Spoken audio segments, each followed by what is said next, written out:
स्वामी नामने नमस्ते सरस्वती देवे गौरवाणी प्रचारिणे निर्विशेष शून्यवादी पाश्चात्य देशतारिणे जय श्री कृष्ण चैतन्य प्रभु नित्यानंद श्री अद्वैत गदाधारा श्रीवासादि गौर भक्त वृंद हरे कृष्णा कृष्णा कृष्णा हरे हरे हरे राम राम राम हरे हरे हरे कृष्ण डिवोटीज ఇవాళ మూడో అధ్యాయంలో 4వ శ్లోకం చూద్దాం. ఎవరు చదువుతారా 4వ శ్లోకాన్ని?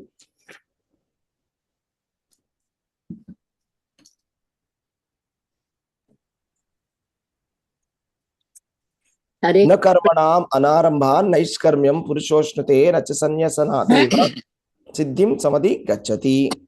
यस చదవండి. హరే కృష్ణ ప్రభుజీ, నేను చదవనా? ఎస్ చదవండి. హరే కృష్ణ. ఎవరు ఒకళ్ళు చదవండి. నా కర్మణామనారంభాత్ నైష్కర్యం పురుషోచ్యతే నచ సన్యదేవ సిద్ధం సమధి గచ్చతి. హరే కృష్ణ. అనువాదం కూడా చదవాలి. నెక్స్ట్ చదవనండి. హరే చేయకపోవడం ద్వారా మనిషి కర్మఫలం నుండి బయటపడదు. అలాగే కేవలం సన్యాసము ద్వారా అతడు పూర్ణత్వమును పొందలేడు. సారీ ప్రభుజీ. హరే కృష్ణ. హరే కృష్ణ ప్రభుజీ. చదవండి. స్పెల్లింగ్ మిస్టేక్స్ ఉండకూడదండి చదివేటప్పుడు. హరే కృష్ణ. చదువుతున్నాను. న కర్మణామనారంభాత్ నైష్కర్మ్యం పురుషోస్నుతే నచ సన్యసనాదేవా సిద్ధిం సమధిగచ్చతి. కేవలము కర్మను చేయకపోవడం ద్వారా మనిషి కర్మఫలం నుండి బయటపడడు. అలాగే కేవలము సన్యాసము ద్వారా అతడు పూర్ణత్వమును సాధించలేడు. Thank you Prabhuji. హరే కృష్ణ. ధన్యవాదాలు. హరే కృష్ణ. సో ఇవాళ ఈ శ్లోకంలో కర్మయోగం అనేటువంటి భాగంలో ఈ శ్లోకం వచ్చింది. న కర్మణాం అనారంభాన్ నైష్కర్మ్యం పురుషోష్ణుతే నచ సన్యాసనేదేవ నచ సన్యసనదేవ సిద్ధిం సమధిగచ్చతి.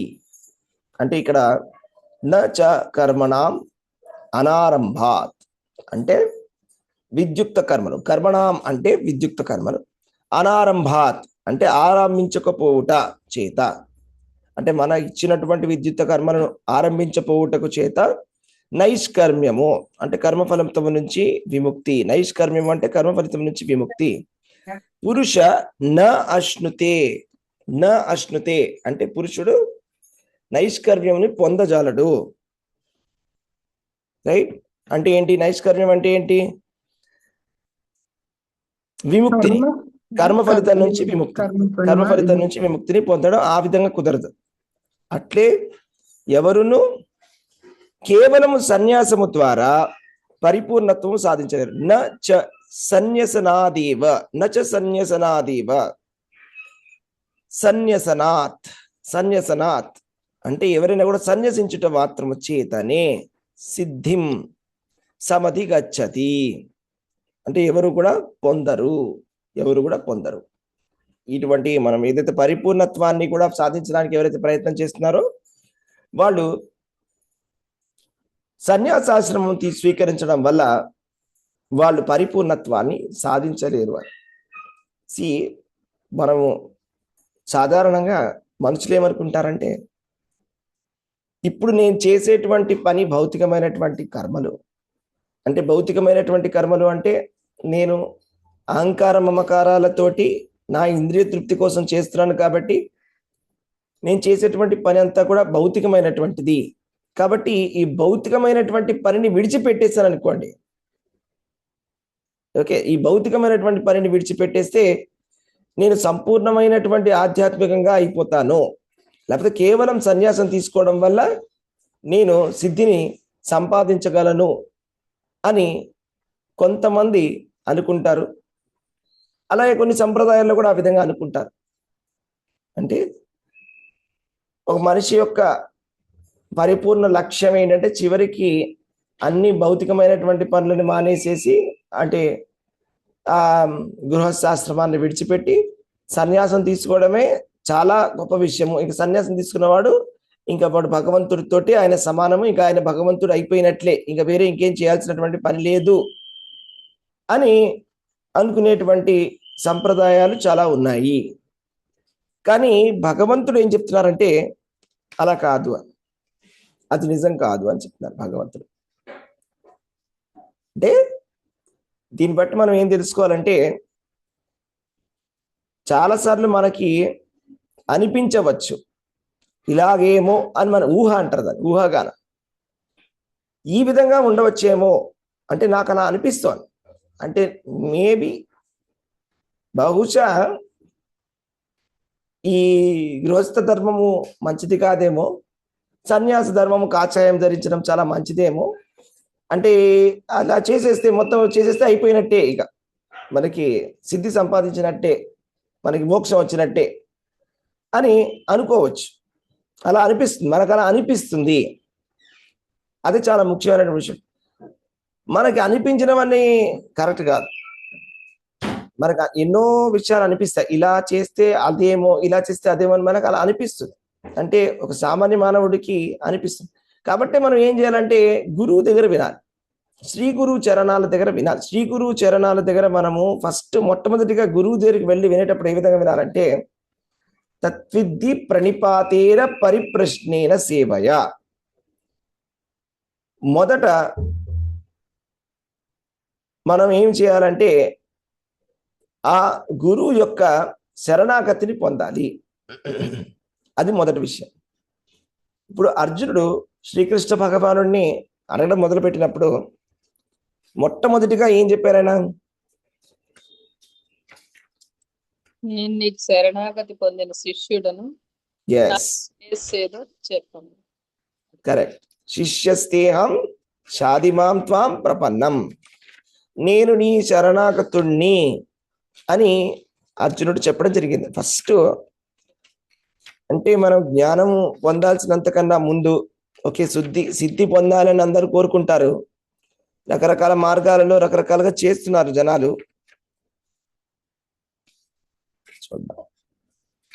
సో సిద్ధి పొందడానికి జనాలు ఏమనుకుంటారు, మొట్టమొదటిగా వాళ్ళు అన్ని పనులని వదిలిపెట్టేస్తే వాళ్ళు చేసే పనులన్నీ కూడా, ఇవన్నీ కూడా కలుషితమైనటువంటివి, అపవిత్రమైనటువంటి పనులు ఇవన్నీ అనుకుంటారు.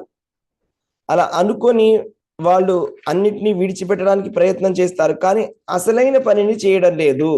అసలైన పని ఏం చేయాలి? అసలైన పనిని ఏం చేయాలి అంటే తత్విద్ధి ప్రణిపాతేన పరిప్రశ్నేన సేవయ ఉపదేక్షంతి తే జ్ఞానం జ్ఞానినః తత్వదర్శినః. సో మనం చేయవలసినటువంటి పని ఏంటంటే భగవంతుడి యొక్క శరణాగతిని పొందాలి. ఫస్ట్ భగవంతుడి శరణాగతి కన్నా ముందు ఎవరు శరణాగతిని పొందాలండి?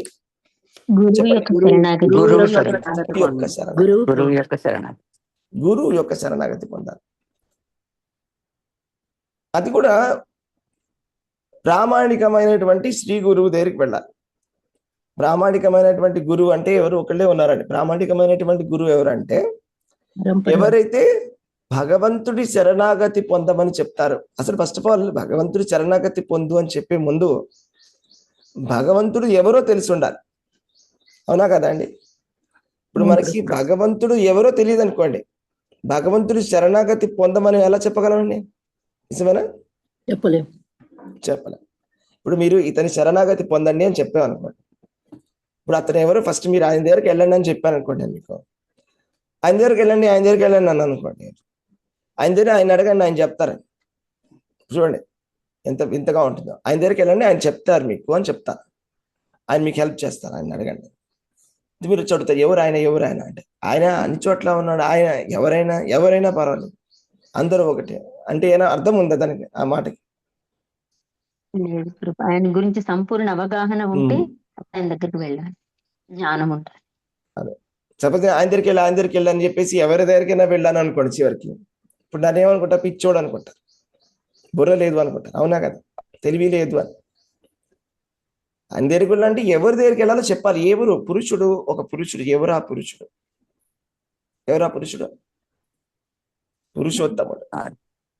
పురుషోత్తముడైనటువంటి పరమ పురుషుడు, ఆది పురుషుడు. ఆయన దగ్గరికి వెళ్ళమని చెప్పాలి. సో ఫస్ట్ ఆఫ్ ఆల్ పరమ పురుషుడు ఎవరు, ఆది పురుషుడు ఎవరు, పురుషోత్తముడు ఎవరు, ఆ క్లారిటీ అనేది లేని వాళ్ళు గురువు ఎలా అవుతారు? మొదటి విషయం, బేసిక్ క్లారిటీ. ఫస్ట్ ఎవరు పరమ పురుషుడు, పురుషోత్తముడు ఎవరు,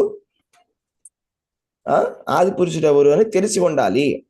తెలిసిన తర్వాత ఆయన దగ్గరికి వెళ్ళు అని స్పష్టంగా చెప్పడం వచ్చి ఉండాలి. ఆయన దగ్గరికి వెళ్ళి ఉండాలి. ఈయన ఉట్టిగా చెప్పడమే కాదు, ఈయన చేసి ఉండాలి. అవునా?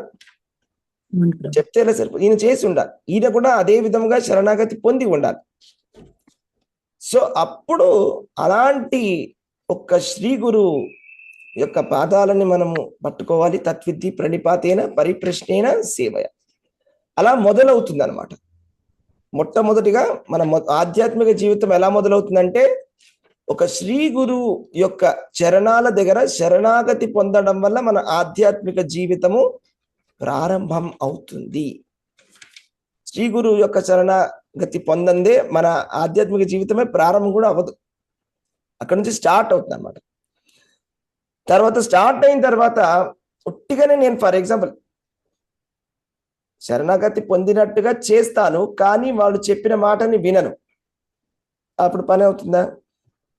అది శరణాగతి కాదు ప్రభుజీ. శరణాగతి అది కేవలం మోసం చేయడం అవుతుంది. అది మోసం చేయడం అవుతుంది. అవునా? తత్విధి ప్రణిపాతేన పరిప్రశ్నేన సేవయ ఉపదేక్షంతి తే జ్ఞానం జ్ఞానిన సత్వదర్శిన. మనం ఒక శ్రీ గురువు దగ్గరికి వెళ్ళాలి, ఆ శ్రీ గురువు చెప్పిన విధముగా వినాలి, ఆయన చెప్పినట్టుగా మనం ఆచరించాలి. ఇక్కడ ఎందుకు చెప్తున్నానంటే, కృష్ణ భగవానుడు భగవద్గీతలో ఎన్నెన్నో విషయాలను చెప్పడం జరిగింది. ఆయన చైత్య గురువు, అంటే అందరి గురువులకి మూలము ఆయన. కృష్ణ భగవానుడు చైత్య గురువు. ఆయన చెప్పింది ఇంకా దానికి మళ్ళీ ఎవరైనా కూడా కృష్ణుడు చెప్పింది తప్పు అన్నాడంటే ఇంకా ఆయన అసలు గురువే కాదు, ఆయన గురువే కాదు. అర్థమవుతుందా మీకు? కాబట్టి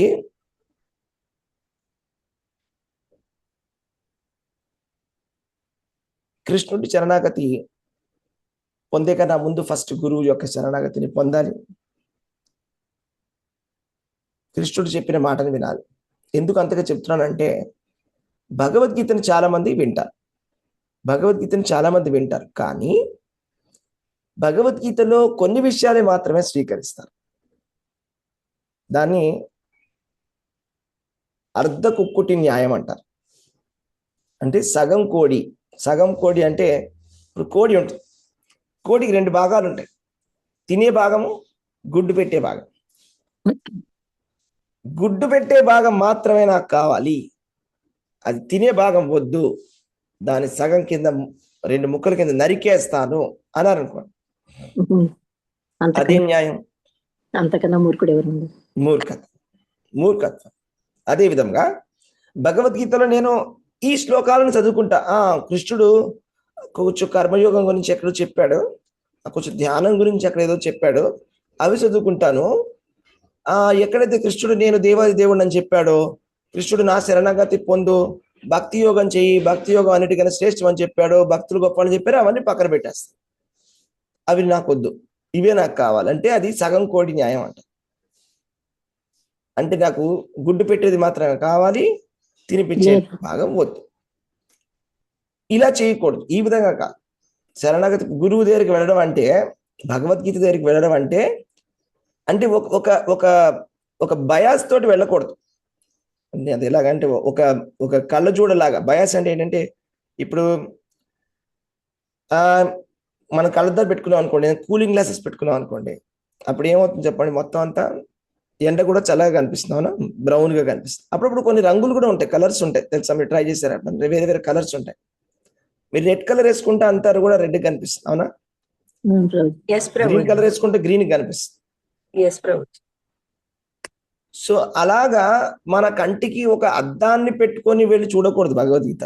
అంటే నాకు ఆల్రెడీ నేను ఒకటి సెట్ చేసేసుకున్నాను నా మనసులో, ఓకే ఫిలాసఫీ ఇది అని నాకు అర్థం, నేను ఇలా సెట్ చేసేసుకున్నాను. ఓకే కృష్ణుడిది నేను వినను, నేను కృష్ణుడు చెప్పింది ఇందులో నేను ఇంటర్ప్రిట్ చేసుకుంటాను.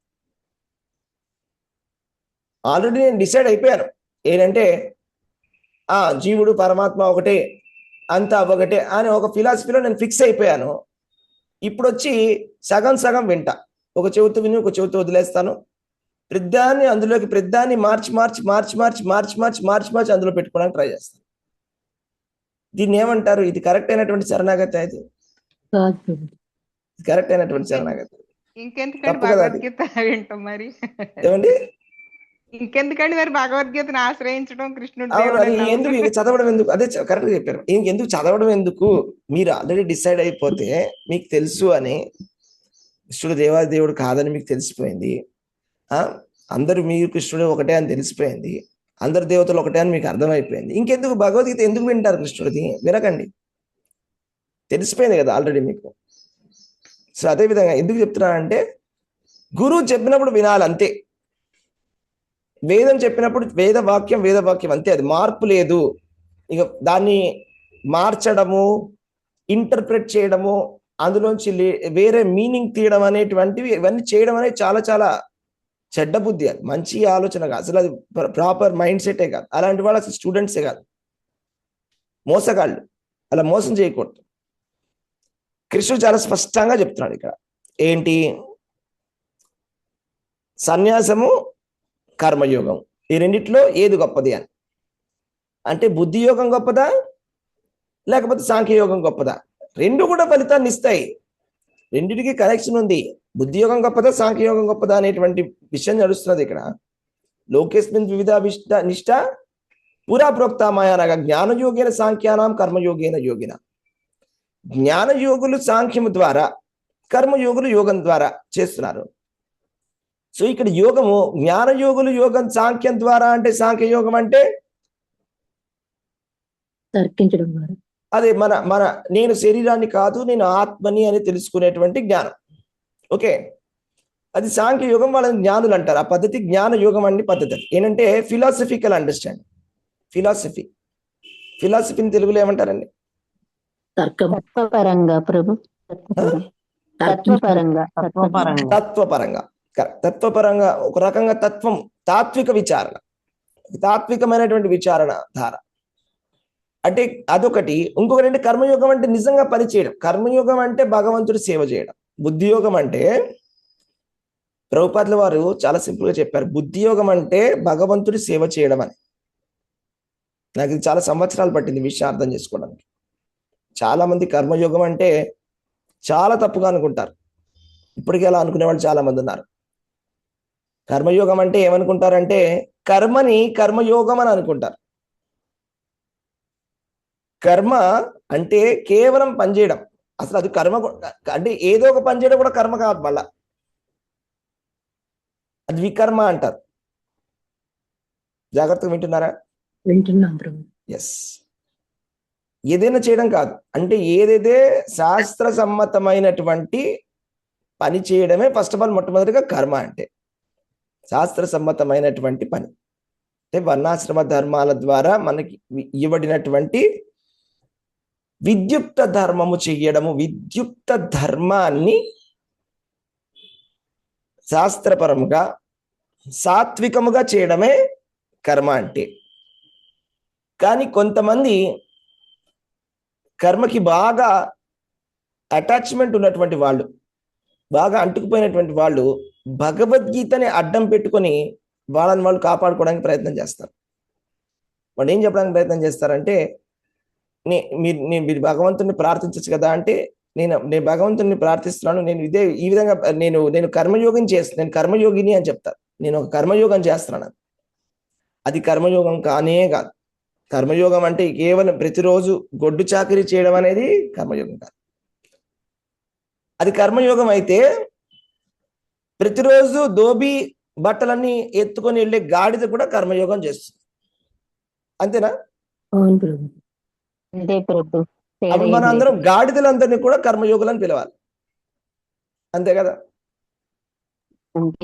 వాటి కర్మాన్ని చేస్తున్నాయి అంతవరకే. ఇంకా కోతిని కూడా కర్మయోగి అని చెప్పాలి. అప్పుడు కోతి చేస్తుంది, కుక్కని కూడా కర్మయోగి అని చెప్పాలి, పందిని కూడా కర్మయోగి అని చెప్పాలి.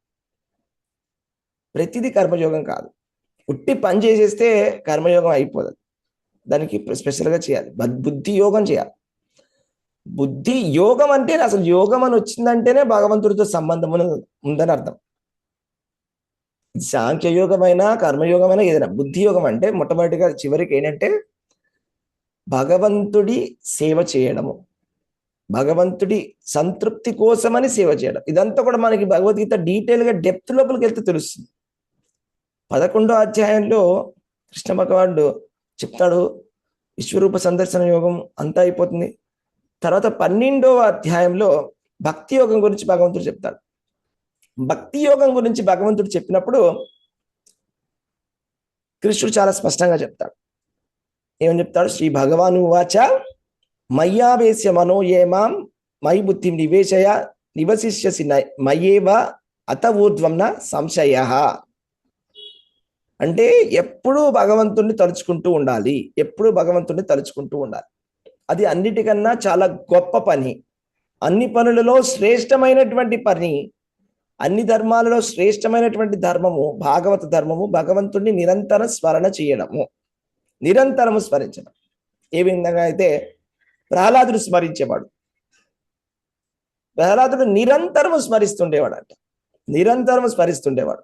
ఎలాంటి అపరాధాలు వచ్చినా కూడా ఆయన ఆపేవాడు కాదు భగవంతుడి స్మరణ. చివరికి చంపడానికి వచ్చినా కూడా ఆయన ఆపేవాడు కాదు, అది న్యాచురల్గా చేసేవాడు. అది చాలా సహజంగా ఆయనకు వస్తుంది. అట్లాగా ఎలాగా అంటే చెప్తారు అన్నమాట. ఒక అయస్కాంతం ఏ విధంగా అయితే ఇనుముని లాగుతుందో, లేకపోతే ఇనుము వైపు వెళ్ళిపోతుందో అయస్కాంతం ఎలా వెళ్ళిపోతుంది? వెళ్ళిపోతుంది, మ్యాగ్నెటిక్ ఫోర్స్ అలా అట్రాక్ట్ అయిపోతుంది. అలాగే ఒక భక్తుడు భగవంతుడికి అలా అట్రాక్ట్ అయిపోతాడు, భగవంతుడి సేవకి అట్రాక్ట్ అయిపోతాడు. ఇది యాక్చువల్గా బుద్ధి యోగం అంటే. అయితే అప్పుడు భగవంతుడు చెప్తాడు, సరే మీరు అంతగా మీరు 24 గంటలు స్మరించలేకపోతే ఒక పని చేయండి, అలా చేయలేకపోతే అభ్యాస యోగయుక్తేన మాం ఇచ్చాంతుం ధనంజయ అని చెప్తారు కృష్ణుడు. ఒక పని చేయండి, అభ్యాస యోగాన్ని చేయాలి. అభ్యాస యోగం చేయడం అంటే ఏంటంటే మనకి ఆచార్యులు ఇచ్చినటువంటి రూల్స్ రెగ్యులేషన్స్ ని ఫాలో చేస్తూ భక్తి యోగాన్ని చేయడం. రోజుకి 16 మార్లు జపం చేయడము, మంగళహారతి, ఇవన్నీ కూడా చేయడం అనేది అభ్యాస యోగం. అంటే 4 నియమాలను పాటించడం అభ్యాస యోగం. ఇలా చేయడం వల్ల మనం ఇంకొక పై లెవెల్కి వెళ్ళొచ్చు. ఎవరైతే విశుద్ధ భక్తులు ఉన్నారో వాళ్ళు నిరంతరం భగవంతుడి స్మరణ చేయగలుగుతున్నారు కదా, ఆ లెవెల్కి వెళ్ళవచ్చు. కానీ మనం ఎప్పుడు కూడా ఏకాంతంలో నేను సేవ చేసుకుంటాను భగవంతుడికి అంటే నాకెవరు వద్దు, నేను జస్ట్ అలా వెళ్ళిపోతాను, ఏదైనా ఒక హిమాలయాలకు అలా వెళ్ళిపోయి అలా భగవంతుడు ధ్యానం చేసుకుంటానంటే అది కుదరదంట. చాలా డేంజర్. అది యాక్చువల్లీ కలియుగంలో చాలా డేంజర్ ఉంది, అది చేయకూడదు. అది వైష్ణవకి అనేటువంటి ఒక శ్లోకం ఉందన్నమాట. అందులో భక్తి సిద్ధాంత సరస్వతి ఠాకూర్ చెప్తారన్నమాట. నువ్వు చేసేటువంటి ఈ ఏకాంత భజన అది కేవలం మాయ మాత్రమే, అది అందులో ఎటువంటి నిజం లేదు. నువ్వు చెయ్యొద్దు అలాంటి ఏకాంత సేవ. నువ్వు అసలు వైష్ణవుడు నువ్వు అనుకుంటున్నావు కానే కాదు అని అంటాడు అన్నమాట. ఇక్కడ చాలా మందికి అలాంటి అట్రాక్షన్ కూడా వస్తుంది. బృందావనానికి వెళ్ళి అక్కడ బాబాజీని అయిపోవాలి అనుకుంటాను, అంటే ఇంక అన్ని పనులు మానేసి కేవలం నేను భజననే చేసుకుంటూ ఉంటాను. అయితే ప్రభుపాదులు వారు చెప్తున్నారు అని చూశారట. అలా చేసేటువంటి వాళ్ళు కూడా, అలా ఎవరైతే బృందావనంలో భజన చేస్తామని వెళ్ళినటువంటి వాళ్ళు కాసేపు భజన చేసి బయటకు వచ్చి ఒక బీడీనో ఒక చుట్టనో కాలుస్తారంట. అయితే ప్రభుపాదులు వారు అంటున్నారు అనమాట, ఈయనకి బీడీ చుట్టని వదిలించుకోవడమే అవ్వలేదు, మరి ఈయన ఈ భౌతిక ప్రపంచాన్ని ఎలా వదిలించుకుంటాడు? భౌతిక కర్మల నుంచి భౌతిక ప్రపంచం నుంచి వదిలిపెట్టడం అంటే ఫస్ట్ బీడీ చుట్ట ఇలాంటి కైని గుట్కా వదిలిపెట్టాలి ఫస్ట్ కదా. అదే వదిలిపెట్టలేని వాడు ఇంకేం వదిలిపెడతాడు? కాబట్టి ఇదంతా కూడా ఉట్టిగా మోసం అని, ఇది మోసంగా చేయకూడదు. అది కృష్ణ భగవానుడు మరి వార్నింగ్ ఇస్తున్నమాట. అలాగా అన్ని వదిలేసి నేను సన్యాసం తీసుకొని చేస్తాను, లేకపోతే భక్తుల సాంగత్యం లేకుండా నేను భక్తిని చేస్తాను అని అనుకోవడం అనేది ఒక మాయ, అదొక మాయ. ఎందుకంటే మాయ అన్ని చోట్ల ఉంది. మన హిమాలయాలకు వెళ్తే హిమాలయాల్లో మాయ ఉండదా? ఉంటుందా ఉండదా చెప్పండి? మీరు ఎక్కడికైనా వెళ్ళండి, మాయ ఉంటుందా ఉండదా? ఉంటుంది ప్రభుజీ. ఎక్కడైనా మాయ ఉంటుంది. అక్కడికి వెళ్ళిన తర్వాత ఇలా అవ్వచ్చు. కొన్ని రోజులు సాధన చేసిన తర్వాత అక్కడ చుట్టుపక్కల ఊళ్ళో వాళ్ళందరూ వచ్చేసి ఈయన చాలా గొప్ప సిద్ధయోగి, చాలా గొప్పవాడు, ఆంధ్ర నుంచి వచ్చాడు, చాలా గొప్ప ఆయన అని చెప్పేసి అందరూ నమస్కారాలు పెట్టడం మొదలు పెట్టచ్చు మెల్లగా. నెక్స్ట్ అక్కడ ఉండే ఊళ్ళో వాళ్ళందరూ కూడా వచ్చి తినడానికి ఏమైనా తెచ్చివచ్చు. తర్వాత పూలమాలలు వేయడము, ఆశీర్వాదాలు తీసుకోవడము, ఓకే మంచి ఇల్లు కట్టించడము, భజన స్థలం వచ్చి మాట్లాడమని చెప్పడం. ఇంకా మీకు అర్థమవుతుందా ఏమవుతుందో నెక్స్ట్ మాయ? ఆ? ఒక్కొక్కడిగా మాయలో పెడుతున్నాను. అంతే. ఆయన్ని ఇప్పుడు బంధాల్లో ఇక నేను ఒక పెద్ద పెట్టుకుంది. స్వామీజీని అనుకుంటాడు ఆయన. నేనే ఒక పెద్ద స్వామీజీని అయిపోయింది, ఇంక నేను చాలా గొప్ప అయిపోయింది, ఇంక మీ అందరు చెప్తాను రండి ఎలా స్వామి అవ్వాలని చెప్తాను.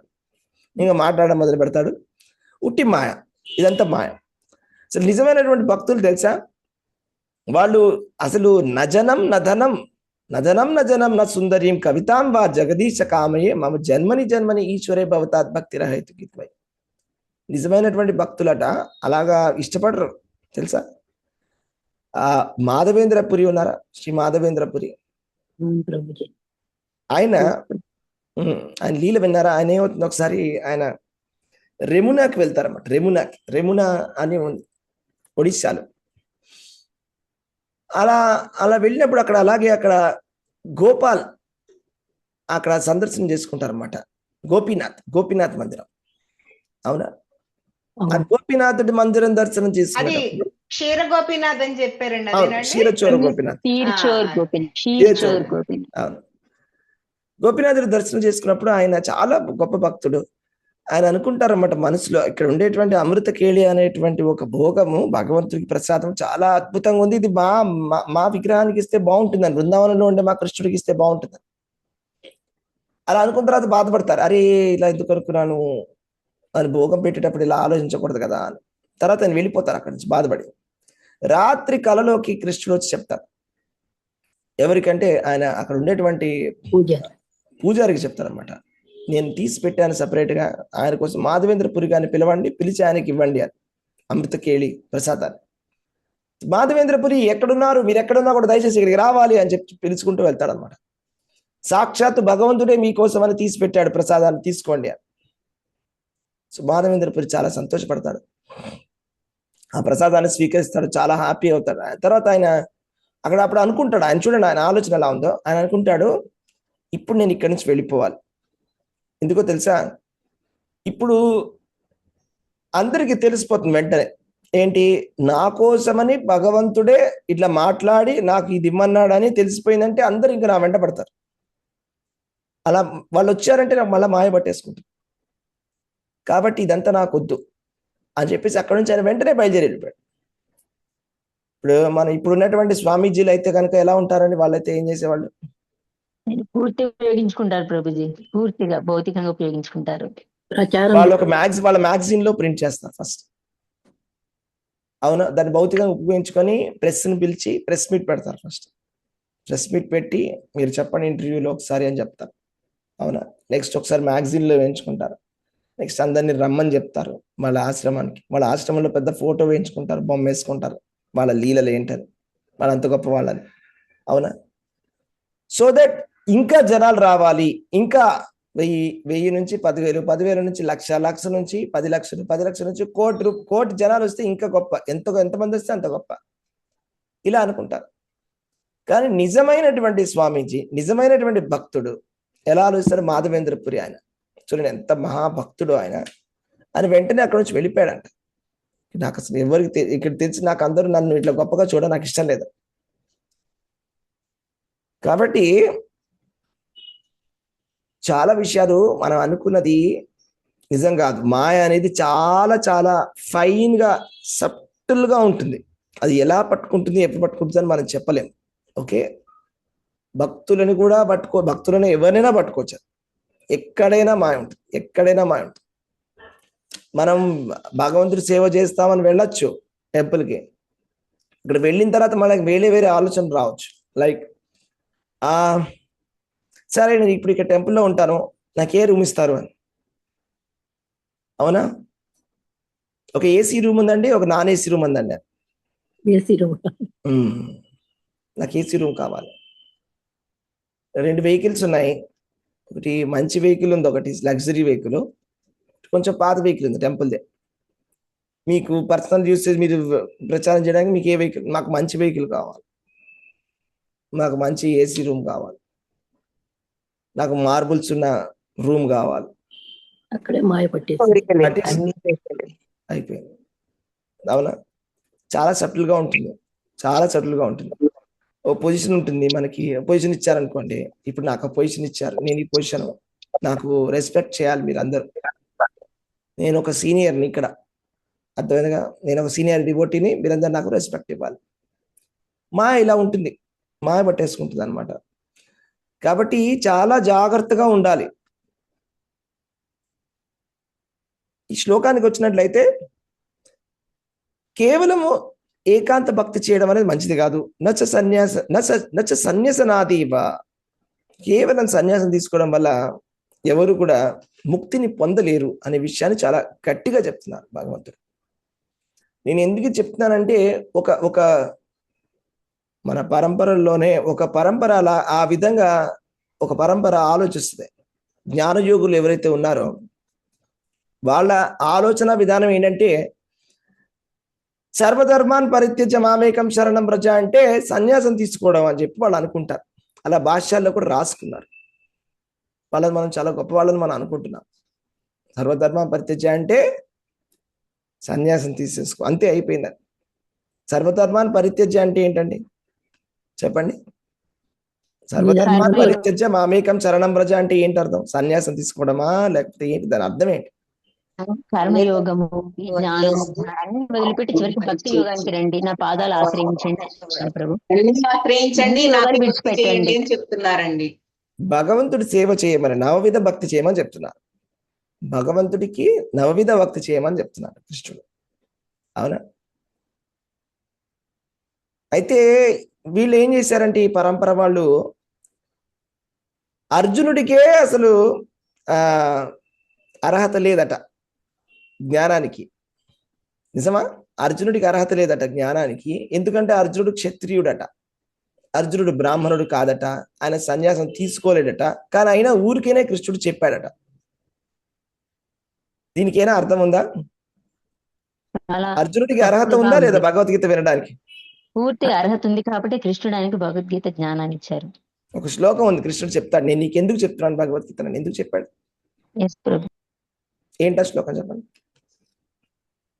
ఏ శిష్యుడివి అని అసూయ ద్వేషాలు ఏమీ లేకుండా ఉండడం.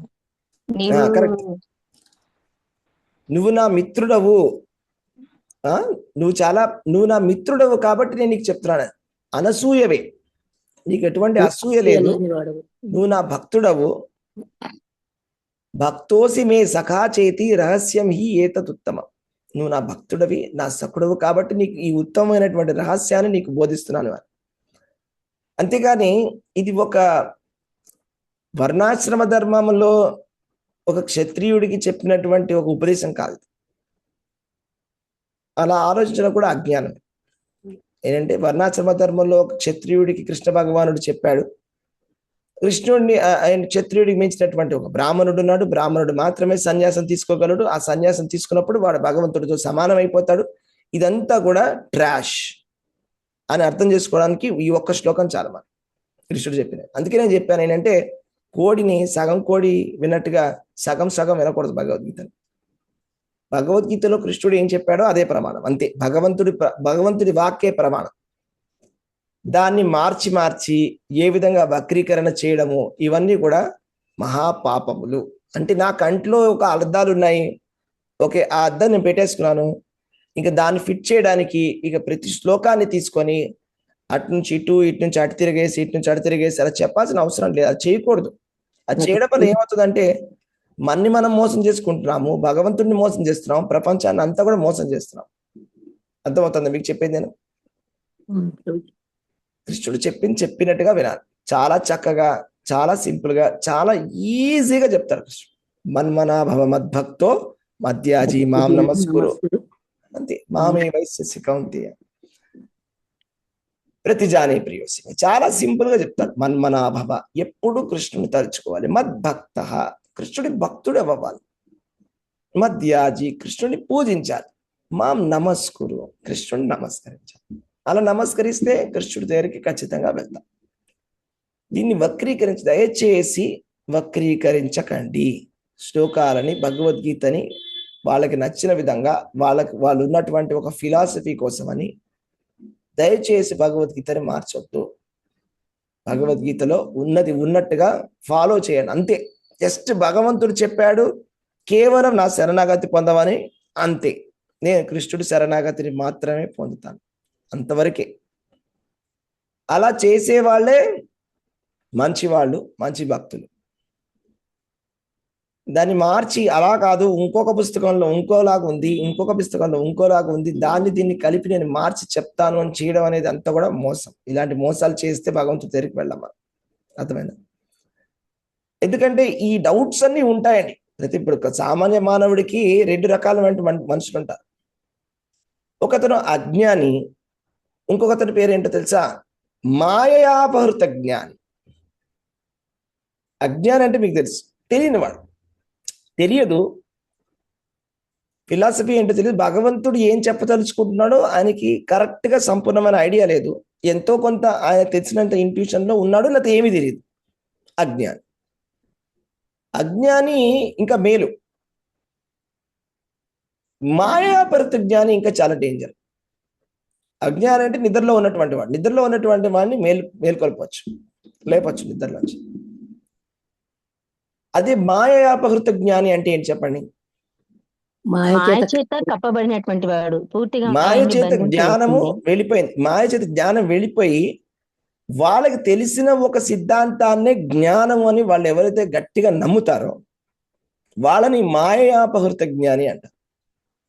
అంటే మాయ వాళ్ళపైన ఎంత గట్టిగా ప్రభావం చేసిందంటే వాళ్ళకి ఏదో ఒక సిద్ధాంతం ఒకటి పట్టుకున్నారు, ఒక సిద్ధాంతం తయారు చేశారు, లేనటువంటి సిద్ధాంతాన్ని ఒకటి తయారు చేశారు. మూర్ఖుడు. మూర్ఖులే వాళ్ళు. ఒక లేనటువంటి ఒక సిద్ధాంతాన్ని తయారు చేశారు. అసలు యాక్చువల్లీ అది వేదవాదమే కాదు. అందులో వాళ్ళు ఏదో ఒక 4 ముక్కలు తీసుకొని ఆ 4 ముక్కల్ని కలిపేసి ఇది అని చెప్పేశారు. ఒక రకంగా ఎడిటింగ్ చేస్తారు చూడండి. ఎడిటింగ్ తెలుసు కదా మీకు. ఎడిటర్స్ ఏం చేస్తారు? సపోజ్ వాళ్ళకి కావాల్సిందని వాళ్ళకి కావాల్సిన కట్ చేసుకుంటారు. ఇప్పుడు మనం ఒక ఇంటర్వ్యూ జరిగింది అనుకోండి, ఇప్పుడు ఆ ఇంటర్వ్యూలో ఒక ముక్కని మాత్రమే కట్ చేస్తాం. కట్ చేసి అదొక్కటే ప్లే చేసాం అనుకోండి, మొత్తం అంతా నెరేటివ్ మారిపోతుంది. అదే దాని ముందు పూర్వ అపరాలు, దాని ముందు వెనకాల ప్లే చేస్తే వేరేలాగా ఉంటుంది దాని మీనింగ్. కానీ ముక్కలు కట్ చేసుకుంటే మనకు కావాల్సినట్టుగా వస్తుంది. అలా ఎడిటింగ్ చేసుకొని ఒక ఫిలాసఫీ తయారు చేశారు, సిద్ధాంతాన్ని. ఈ సిద్ధాంతం అనేది కరెక్ట్ కాదు. సో దాన్ని మాయాపహృత జ్ఞానము అంటారు. అంటే మాయ చేత అపహరించింది జ్ఞానం అని. సో ఇలా మాయ చేత అపహరించినటువంటి జ్ఞానంతో మనం చేస్తే గనక ఎటువంటి లాభం లేదు. అంటే పడుకునే వాడిని లేపచ్చు, నిద్రపోయిన వాడిని లేపచ్చు, కానీ పడుకున్నట్టుగా నటిస్తున్న వాడిని లేపలేదు. Yes, అవునా? ప్రభు. Yes, ప్రభు. పడుకున్నట్టుగా నటిస్తున్నటువంటి వాడిని లేపలేదు. అలాగే అజ్ఞానంలో ఉండి అదే జ్ఞానం అనుకునేటువంటి వాడిని అస్సలే లేపలేదు. చాలా కష్టం ఇంకా. కానీ దురదృష్టవశాత్తు ఈ కలియుగంలో 99% పాషాండులు ఈ సిద్ధాంతవాదులే ఉన్నారు. ఓకే, అంటే ఇంకా అలా వాళ్ళకి మనం చెప్పలేం. అంతేనా? భగవద్గీతలో PhD కూడా చేసి ఉండొచ్చు. చాలా ఆశ్చర్యకరమైనటువంటి విషయం, నిజంగా చెప్తున్నాను. ఎందుకంటే ఒకరోజు మన భగవద్గీత ఒక కాన్ఫరెన్స్ జరిగితే నన్ను పిలిచారు గెస్ట్ కింద. అక్కడ పేరు చెప్పడం ఇష్టం కానీ ఒక సన్యాసి, ఒక ఆయన ఉన్నాడు, మాయావాద సన్యాసి. ఆయన స్పీచ్ చెప్తూ ఆయన చెప్పాడు, శ్రీకృష్ణ భగవానుడు చెప్పాడు, శ్రద్ధయా పరయోపేత స్థేమే యుక్త తమో మత. అర్జునుడు అడిగాడు, సగుణ భక్తి గొప్పదా, నిర్గుణ భక్తి గొప్పదా అంటే కృష్ణుడు దానికి సమాధానంగా చెప్పాడు అని ఆయన చెప్పాడు. ఆయన చెప్పే ముందు మొదటగా మీరు చెప్పండి, ఏది గొప్పదని చెప్పాడండి కృష్ణుడు? సగుణ భక్తి, సాకార రూపాన్ని, సాకార రూపాన్ని పూజించే వాళ్ళు గొప్పవాళ్ళ, నిరాకార రూపాన్ని పూజించే వాళ్ళు గొప్పవాళ్ళని భగవంతుడు చెప్పాడా? మనం వద్దు, నేను చెప్పాను చెప్పాను కాదు, భగవంతుడు ఏం చెప్పాడో చెప్పాడు అంతే. సాకారాన్ని పూజించండి అని చెప్పాడు. ఆరాధించడము, భక్తి చేయడమే గొప్పది. నన్నే సాకార రూపాన్ని నన్నే పూజించండి, నాకే నమస్కరించండి అని చెప్పారు కదా. కృష్ణుణ్ణి ఆరాధించమని చెప్పారు. కాబట్టి ఈయన ఒక మాయావాది సన్యాసి కాబట్టి, నిరాకార ఉపాసకుడు కాబట్టి ఈయనకు అలా చెప్పారు. ఆయన వచ్చి అందరికి చెప్తున్నాడు ఏంటంటే, యాక్చువల్ శ్లోకం ఏంటంటే, శ్రీ భగవాను వచ్చ మయ్యావేశ్య మనో ఏమాం నిత్యయుక్త ఉపాసతే శ్రద్ధయా పరయోపేత స్థేమే యుక్త తమమత. అంటే నా సాకార స్వరూపాన్ని పైననే తమ మనస్సును స్థిరపరిచి అలౌకిక అధికమైన శ్రద్ధతో నిరంతరము నన్ను ఉపాసించుట నియుక్తులైన వారే మిక్కిలి పరిపూర్ణులని నేను భావించున్నాను. ఇప్పుడు ఆయన ఏం చేశారు? నేను చెప్పా కదా, అర్ధ కుక్కుటి న్యాయం అని. ఎడిటింగ్, ముక్కలు కోయడం బాగా వచ్చు వీళ్ళకి. ఒక ముక్క కోసాడు, శ్రద్ధయా పరయోపేతాస్తేమే యుక్త తమమత. అది సగం ముక్క కోసేసాడు. కోసేసి ఎవరికి ఏ శ్రద్ధ ఉంటే అది వాళ్ళకి అదే కరెక్ట్ అన్నాడు. అర్థమైందా మీకు చేసినటువంటి ట్రిక్? ఎవరికి ఏ శ్రద్ధ ఉంటే వాళ్ళకి అదే కరెక్ట్. నువ్వు స్వాకారాన్ని పూజించేటైతే నీకు సాకారం కరెక్ట్, నువ్వు నిరాకారం పూజిస్తే నీకు నిరాకారం కరెక్ట్. ఎందుకు అలాగా అంటే ఒక ముక్క పోయింది కాబట్టి. మొదటి ముక్క కట్టింగ్ అయిపోయింది, ఎడిటింగ్లో వెళ్ళిపోయింది. దీన్నే మాయాపూరిత జ్ఞానం అంటారు. సో ఈ విధమైనటువంటి సన్యాసం తీసుకోవడం వల్ల ఎటువంటి లాభం లేదు అని కృష్ణుడు చెప్తున్నాడు.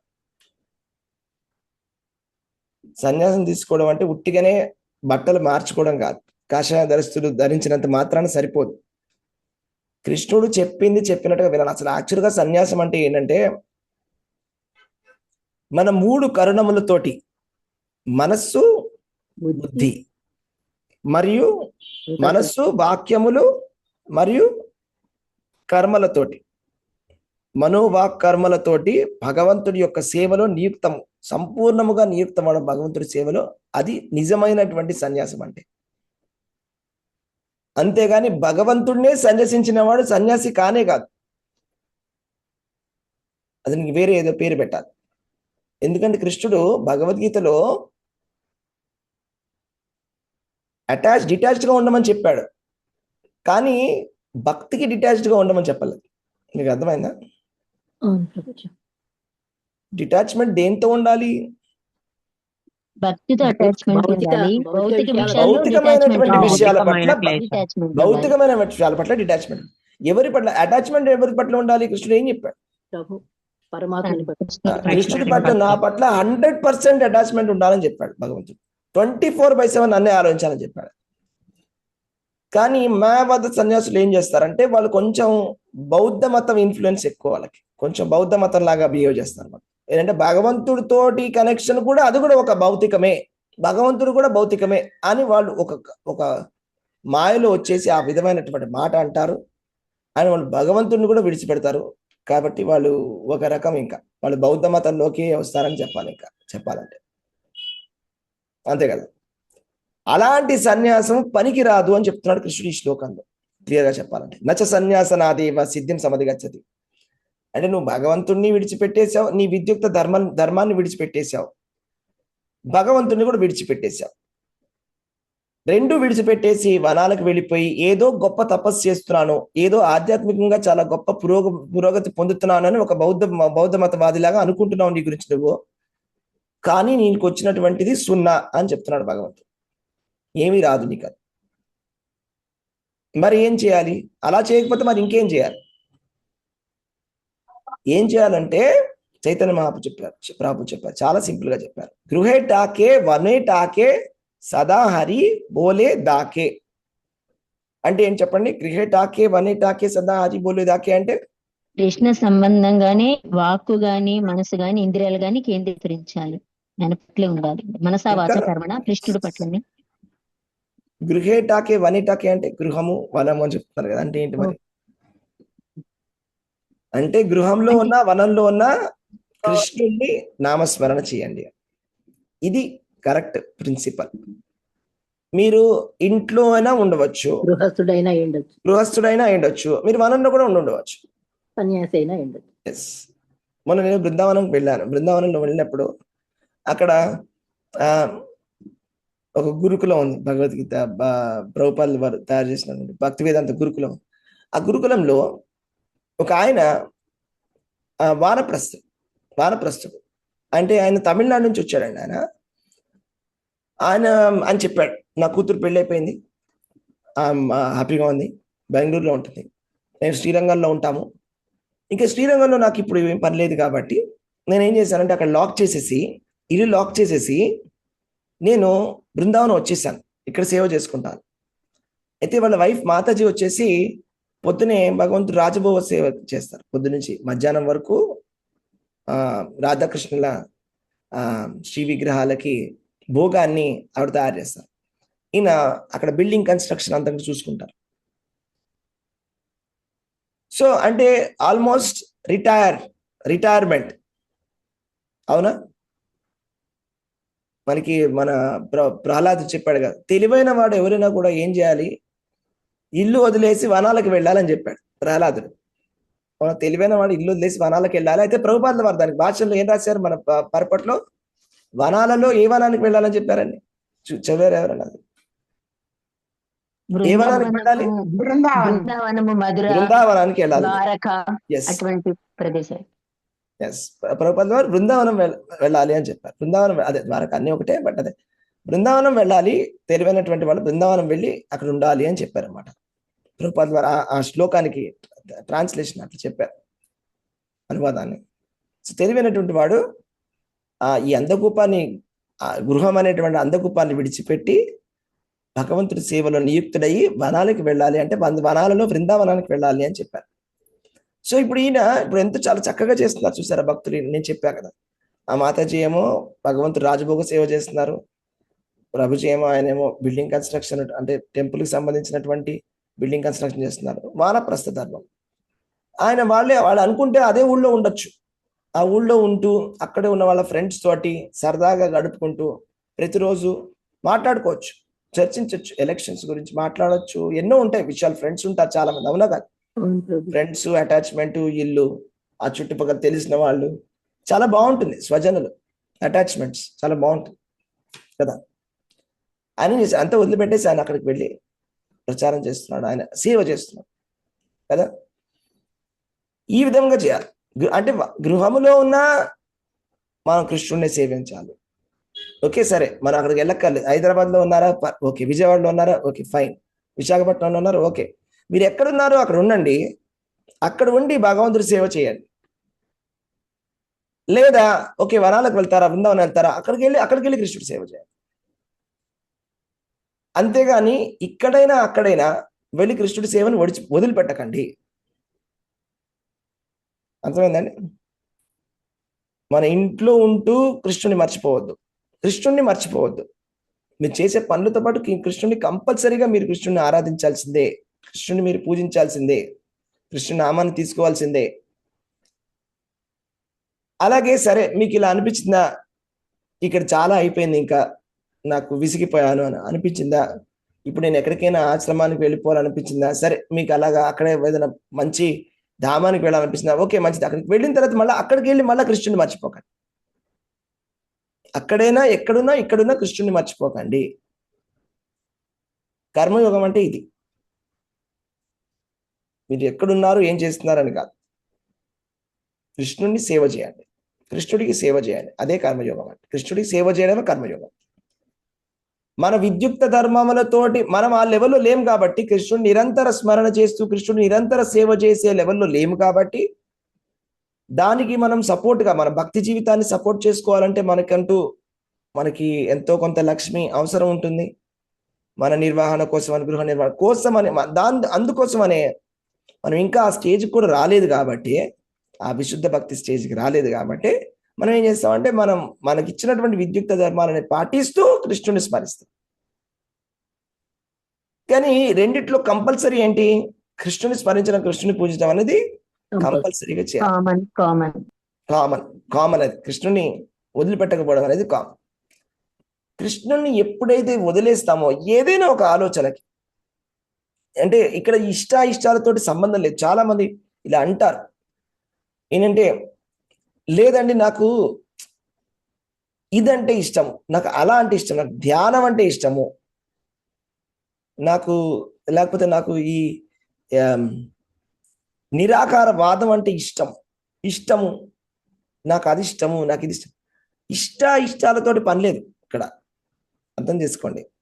మనం డాక్టర్ దగ్గరికి వెళ్ళామనుకోండి, డాక్టర్ ఒక మెడిసిన్ ఇచ్చారనుకోండి, అప్పుడు మా నాన్న అనుకోండి, డాక్టర్ గారు మీరు ఇచ్చిన మెడిసిన్లో నాకు ఈ మెడిసిన్ ఇష్టము, అమాక్సిసిలిన్ ఇష్టము,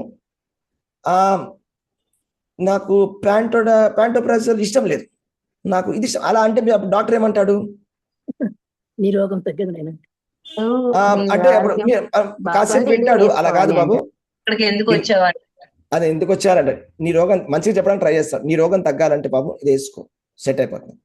మళ్ళా గట్టిగా అన్నాను అనుకోండి, డాక్టర్ గారు లేదు నాకు ఇది ఇష్టం లేదు, నాకు అదే ఇష్టం అని, అప్పుడు డాక్టర్ ఏమంటాడు, రోగం సరే సరే సరే తగ్గడానికి ఏది వెళ్ళి వాడాలో వెళ్ళి వెళ్ళిపోవాలి. ఆ? ఏమండి సైకియాట్రిస్ట్ దగ్గరికి వెళ్ళమంటారు. సైకియాట్రిస్ట్ దగ్గరికి వెళ్ళమని చెప్తాను. ఏం చెప్పాలి ఇంకా? ఇప్పుడు డాక్టర్ దగ్గరికి వచ్చి డాక్టర్ తోటి ఆర్గ్యుమెంట్ చేస్తే నీకు మంచిది ఇది అని చెప్పిన తర్వాత తీసుకోవాలి అంతే. అది మనకి నచ్చింది. మొదట్లో నచ్చదు, మనకి నచ్చని చాలా ఉన్నాయి. మనకి భౌతికమైనటువంటి అలవాట్లు, మాయ, మనకి నచ్చని దురలవాట్లు చాలా ఉండవచ్చు. బట్ అది గొప్ప కాదు. ఎందుకంటే చాలా మంది ఇష్టదైవం అంటుంటారు. ఇష్టదైవం అనే కాన్సెప్ట్ చెప్తుంటారు. చెప్పేసి నాకు కృష్ణుడు కాదండి ఇష్టదైవం, నాకు వేరే ఇష్టదైవం ఉన్నారు. మీకు ఏదైనా ఉండుండొచ్చు, ఓకే మంచిదే, కానీ ఇది మీకు మంచిది. మీకు ఏది మంచిదో గురువు ఏది చెప్తున్నాడో అది చేయండి. మీకు మొదట్లో ఇష్టం ఉండదు, తర్వాత ఆటోమేటిక్గా ఇష్టం వస్తుంది. మొదట్లో పచ్చకామరులు ఉన్నవాడికి అదే చెప్తారు భాగవతులు ఏంటంటే, ప్రభుపాద పచ్చకామరు ఉన్నవాడికి జాండిస్ ఉన్న వాళ్ళకి స్వీట్ పెడితే చేదుగా ఉంటుంది నోరంతా, అవునా? కానీ వాళ్ళకి అదే మెడిసిన్ అంట. మన కృష్ణుడి నామం చెప్తుంటే చేదుగా ఉందంటే ఓకే పర్వాలేదు, కృష్ణుడి కథ వింటుంటే చేదుగా ఉందంటే పర్వాలేదు, కానీ తీసుకోవాలి. తీసుకుంటూ ఏమవుతుందో తెలుసా, మెల్లగా చేదు కాస్త తీయగా అయిపోతుంది. అప్పుడు రోగం తగ్గినట్టు. భగవంతుడు మనం శ్రీరామ నీ నామం ఎంతో రుచిరా అనే రియలైజేషన్ వస్తుంది. అబ్బా ఈ నామంలో ఎంత రుచి ఉందో అని, రుచి అనేది వస్తుంది తర్వాత స్టేజ్లో వస్తుంది. కానీ ఇది ఒక ప్రాసెస్, ఇది కంపల్సరీ ప్రాసెస్. భగవద్గీతలో చెప్పినటువంటి ప్రాసెస్, కృష్ణుడు చాలా స్పష్టంగా చెప్పినటువంటి ప్రాసెస్.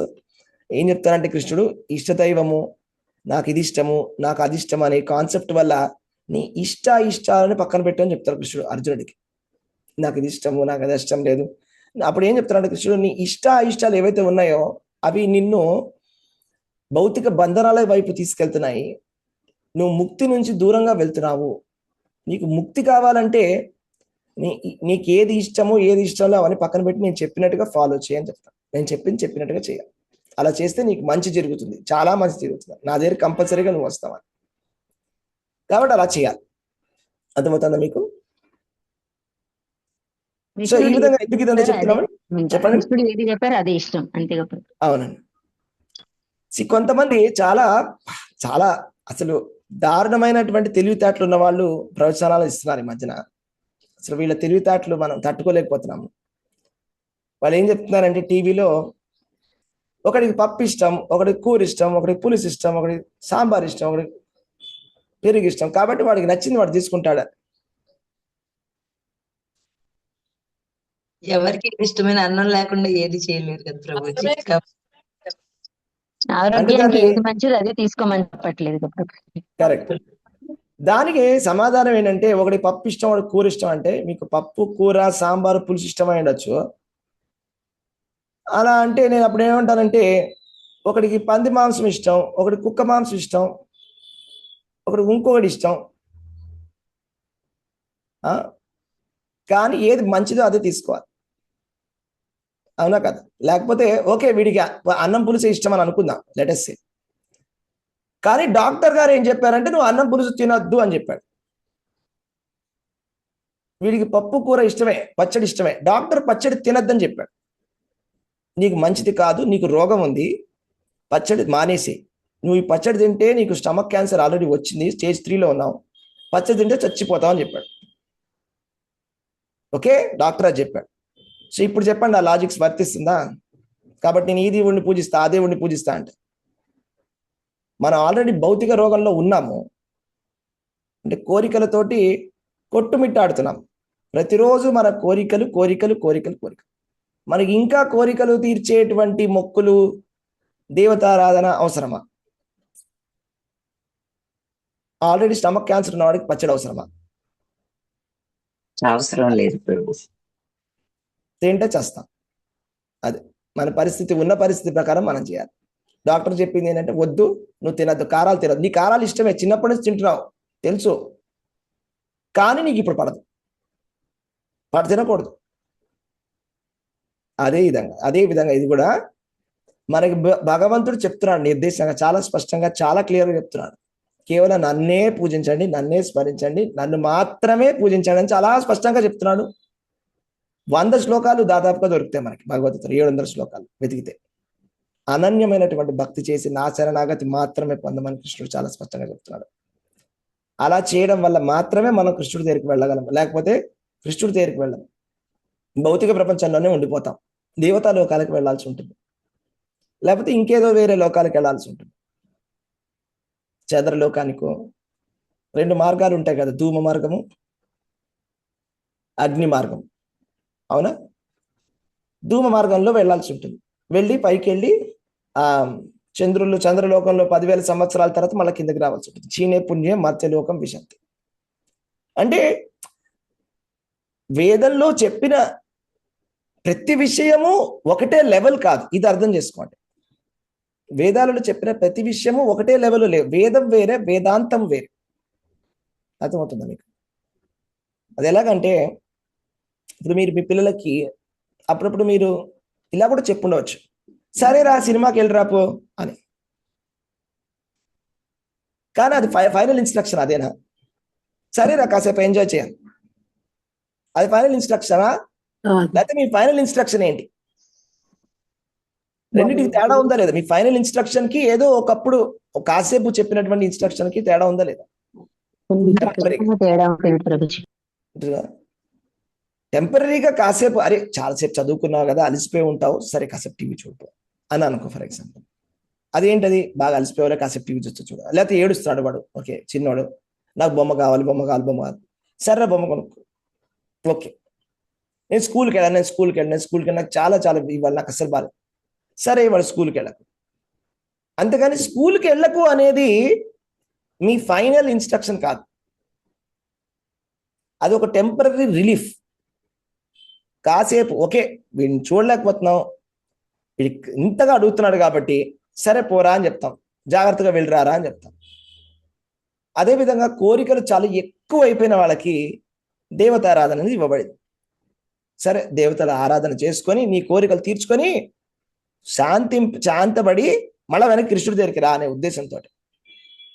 అంతేగాని అదే ఇన్స్ట్రక్షన్ మీరు దాన్ని తీసుకొచ్చేసి సర్వధర్మాన్ని పరిత్యజ్య కృష్ణుడి యొక్క శరణాగతి అనేటువంటి ఇన్స్ట్రక్షన్ తోటి ఈక్వల్ గా చెప్పారనుకోండి, అది మోసమే కదా. అవునా కదా? సపోజ్ పిల్లవాడు వచ్చేసి చెప్పాడు అనుకోండి, మరి నువ్వు ఆ రోజు సినిమా చూడమన్నావు అని అంటే ఎగ్జామ్ ముందు రోజు, అప్పుడు ఏమంటారు మీరు? మరి నువ్వే కదా సినిమా చూడమని చెప్పావు. అది ఆ రోజు మటుకు మాత్రమే వర్తిస్తుంది అంతే. అది ఆ రోజు కాసేపు నీ మొహం చూసి నీ ఏడుపు చూడలేక చెప్పారా, చాలా ఇబ్బంది పడుతున్నావు అని చెప్పావురా. అంతేగాని అది కాదు నీకు చెప్పినటువంటి సందేశం. ఒక సందేశం అనేది ఒక ముఖ్యమైన సందేశం ఉన్నది. అదేవిధంగా వేదాలలో ఉండేటువంటి అతి లాస్ట్ సందేశం, లాస్ట్ మెసేజ్, గుహ్యతమం శాస్త్రం, ఇది గుహ్యతమం శాస్త్రం ఇదముక్త్వా మయానగా. భగవంతుడు చెప్తున్నాడు, నేను చివరాఖరి ఇన్స్ట్రక్షన్ చెప్తున్నాను, విను, చాలా జాగ్రత్తగా విను. సర్వధర్మాన్ పరిత్యజ్య మామేకం శరణం వ్రజ అహం త్వాం సర్వ పాపేభ్యో మోక్షయిష్యామి మా శుచః. ఇది చివరాఖరి ఇన్స్ట్రక్షన్. సో మనకు క్లారిటీ అనేది ఉండాలి, ఏది లాస్ట్ ఇన్స్ట్రక్షన్ అంటే తండ్రి ఇచ్చిన మెయిన్ ఇన్స్ట్రక్షన్ ఏంటి, తండ్రి ఇచ్చినటువంటి సెకండరీ ఇన్స్ట్రక్షన్స్ ఏంటి అని మనకి క్లారిటీ ఉండాలి. ఆ క్లారిటీ లేకపోతే మనం మోసం చేసుకుంటాము, ఇతరులను కూడా మోసం చేస్తాం. ఓకే, సో అదేవిధంగా ఇక్కడ ఇది చాలా పవర్ఫుల్ శ్లోకము కృష్ణ భగవానుడు చెప్పినటువంటిది. ఊరికినే సన్యాసం తీసుకుంటాను, అన్ని వదిలేసేసి ఏదో ధ్యానం చేస్తాను, ఇవంతా కరెక్ట్ కాదు. మనకి ఇచ్చినటువంటి విద్యుక్త ధర్మాలను మనం చేయాలి. అన్నిటికన్నా ముఖ్యమైనటువంటి ధర్మం భాగవత ధర్మం. అన్నిటికన్నా ముఖ్యమైనటువంటి పనులలో శ్రేష్టమైనటువంటి పని, నిజమైనటువంటి పని ఏంటంటే అసలైనటువంటి కర్మయోగం అంటే భగవంతుడి యొక్క సేవ చేయడం అనేది. ఇది మర్చిపోకూడదు, ఇది మనం చేయాలి. ఓకే, హరే కృష్ణ డివోటీస్, ధన్యవాదాలు. ఇక్కడితో స్టాప్ చేద్దాం. ఎవరికైనా ప్రశ్నలు? హరే కృష్ణ. ధన్యవాదాలు ప్రభు. ధన్యవాదాలు. హరే కృష్ణ. హరే కృష్ణ ప్రభుజీ, ప్రణామాలండి. ధన్యవాదాలు ప్రభు. ధన్యవాదాలు. థ్యాంక్ యూ ప్రభు. హరే కృష్ణ. దండవత్ ప్రణామం. చాలా అద్భుతంగా వివరించారు ప్రభు. ప్రణామం. హరే కృష్ణ ప్రభు. హరే కృష్ణ ప్రభుజీ, దండవత్ హరే ప్రణామాలు. కృష్ణ. ధన్యవాదాలు ప్రణామం అండి. హరే కృష్ణ. చాలా బాగా చెప్పారు. Thank you. హరే కృష్ణ. హరే కృష్ణ ప్రభుజీ, దండవత్ ప్రణామం. హరే కృష్ణ.